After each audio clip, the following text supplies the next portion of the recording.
Hi, this is Mike Maloney.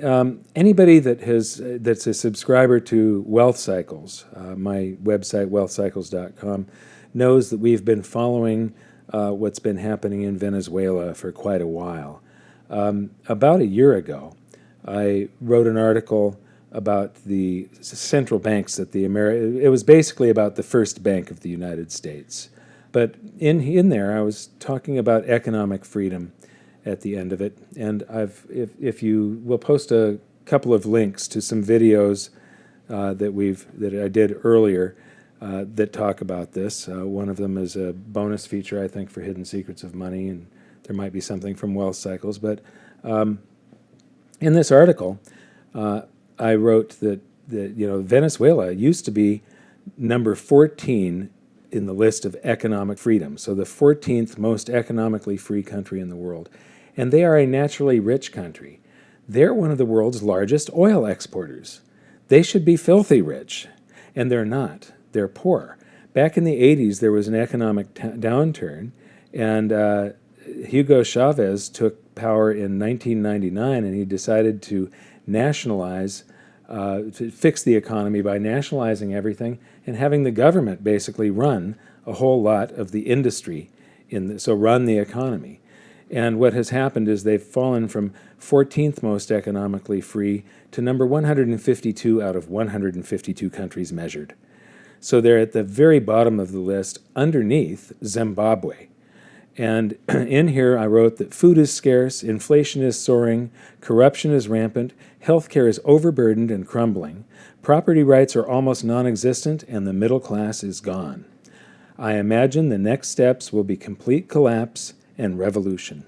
Well, with collapse, very often what brings on the collapse is hyperinflation.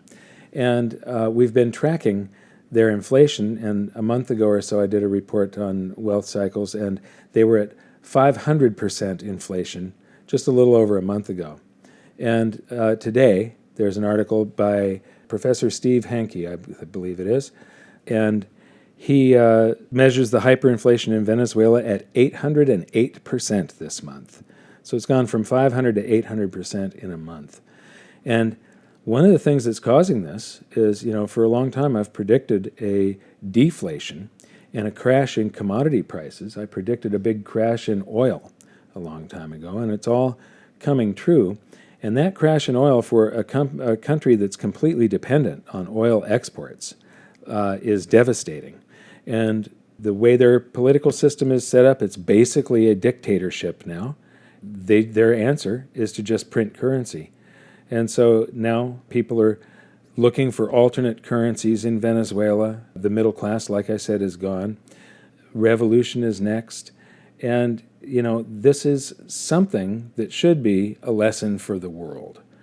But instead, we're just going to watch, and much of the world will be entertained by the news that the media, the standard media, publishes on it, but they won't reflect on the lessons to be learned for their own economies and Keynesian economics and currency creation from nothing, or currency creation based on future taxation.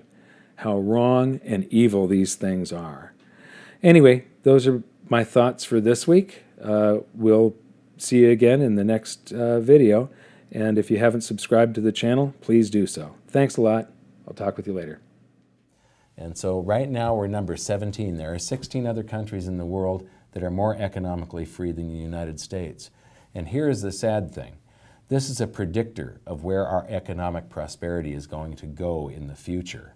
We are headed down, not up, because we are voting for the government to take care of us more and more and more. That's part of the collectivist swing. We had the abuses of capitalism and the extremes when the banks